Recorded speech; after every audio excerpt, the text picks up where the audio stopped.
You're watching SBA Today. With all the latest news, stories, and advice, here are your hosts, Paul Long and Tanya Mazurek.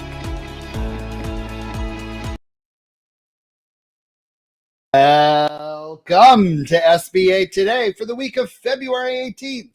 I am Paul. And I am Tanya. And we're going to jump right into the news today because decisions made today can affect your tomorrow. You're telling me. Right? So anyway, per the Business Journal, okay, so per the Business Journal, SBA's flagship small business lending program is in the red. Okay, but why? Why is it in the red? The Small Business Administration's flagship 7A loan program lost hundreds of millions of dollars in 2024, creating a negative cash flow. Now, this was due to the agency's fee reductions, which we all know, right? And an increase in loan defaults.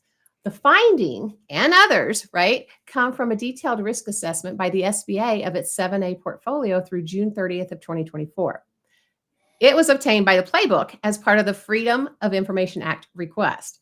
It shows a portfolio stressed by rising defaults, creating more loan purchases by the agency, of course, and fees and less money coming in from fees.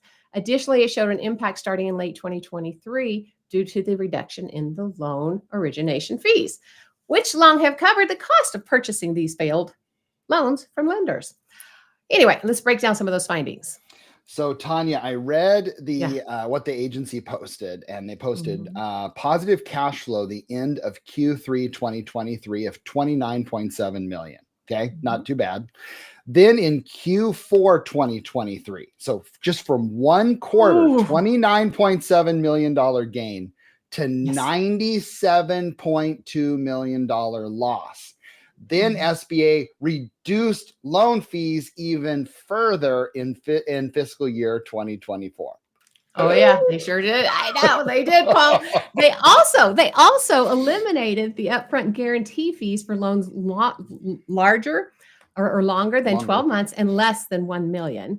For loans between 1 million and 2 million, they cut the fees in half. They reduced fees for loans under 12 months in term, and cut annual service fees. So what that did, right, is the SBA ended up with a negative cash flow of about 274 million. I feel like I need to do this, right? That's a sucker punch. 274 million in the first 3 quarters of its fiscal year 2024. Yeah. Then they went on to say they attributed 174 million in backlog of about 500 guaranteed loan purchases from fiscal year 23 that paid in fiscal year 24. Okay, fine. The additional 51 million was not attributed to any specific cause. So they're saying that 51 million, Hey, Dodge or Doge or whatever the hell you're called. Where are you? Whether it's disappeared or not, they just didn't say where it went. Correct. I mean, we don't know any of that, right? But still, that's a significant number in general. Anyway, that's just a significant number, right? So where's that leave us today? The percentage of SBA screwed loans. Sorry. yeah, right? Bleep. Anyway, the percentage of SBA stress loans or loans more than 31 days past due, deferred, or delinquent rose from 1.77% in October 2023 to 2.4% in June of 2024. Yeah, so that 12-month default rate is roughly the same as it was during the COVID pandemic. Man. Yeah.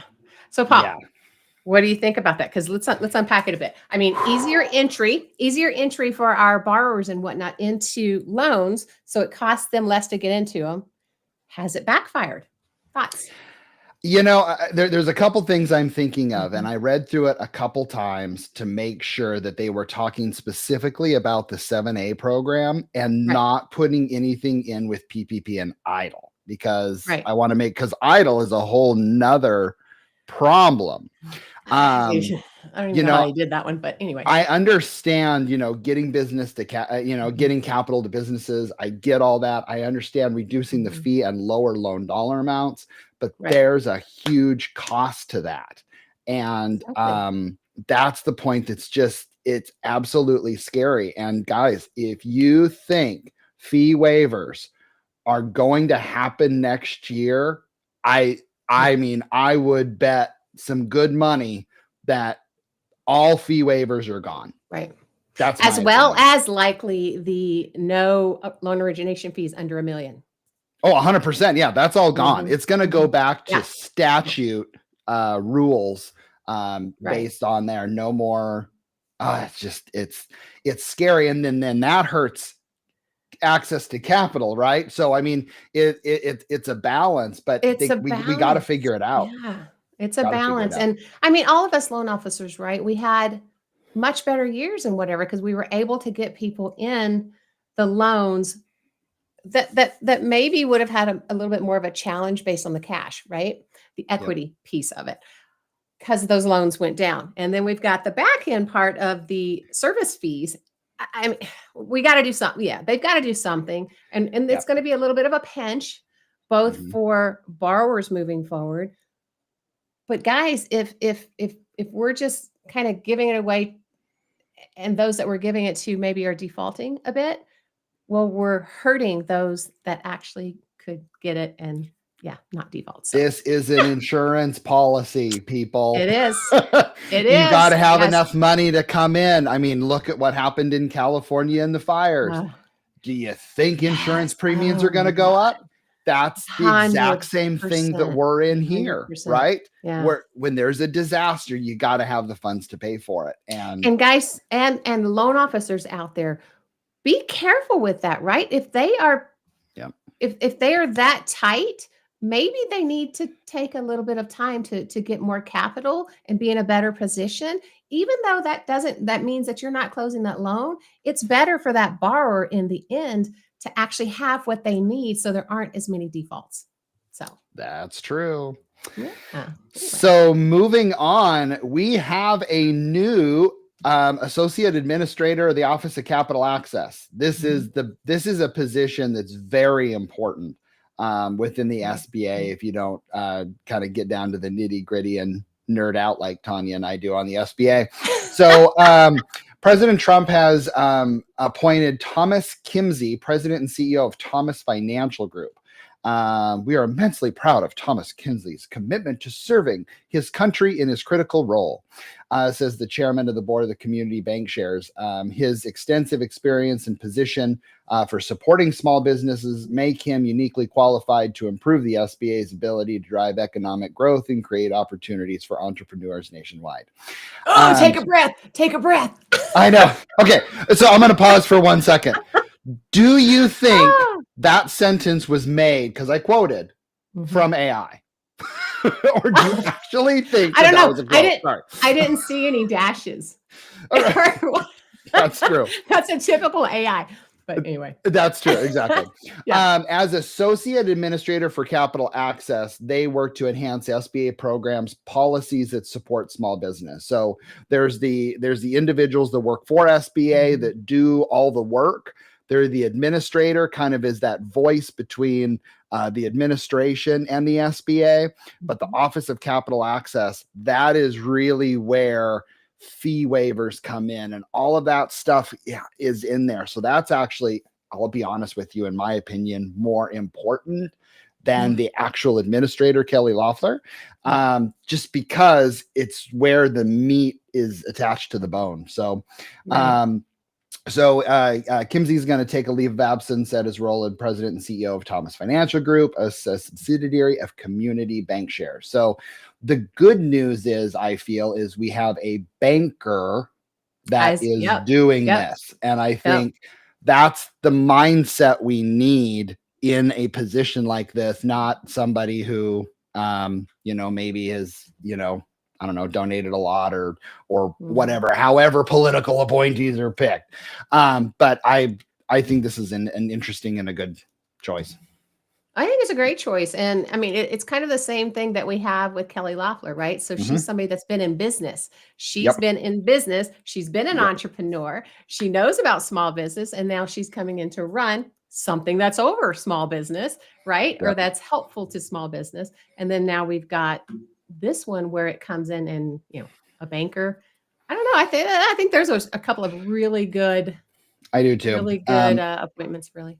I'm excited because, we do need to run this as a business, even though it's painful, just like any other business. Sometimes has to lay people off, sometimes has to, mass hire, sometimes have to restructure. This is a business.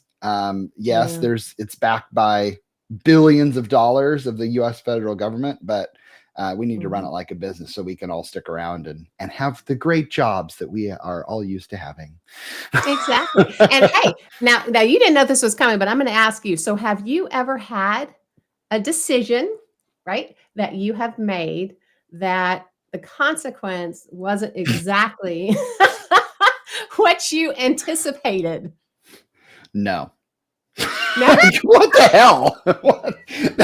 That's Never. absurd, Tanya. Never. Oh my God.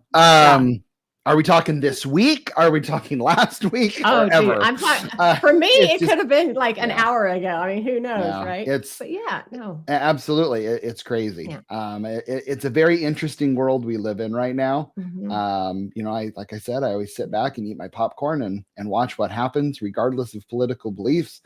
And it's going to be what it is. But sometimes you have to make, in order to make positive change, you have to go through some really tough times. That is so true. And anyway. Okay, guys. Well, don't forget we're live on Tuesdays right here on LinkedIn and or YouTube or any of the platforms where you get your podcasts. You can stream us at any time. In fact, go back and see some of our, previous episodes or go and check out our family of podcasts, the Art of SBA Lending and the BDO Show. They would love to see you there on theirs as well. Make sure, follow us. Share with your network and smash the like button if you really like what we are doing here, because we really like what we are doing here. We do. And remember, we love the SBA. We love talking to you.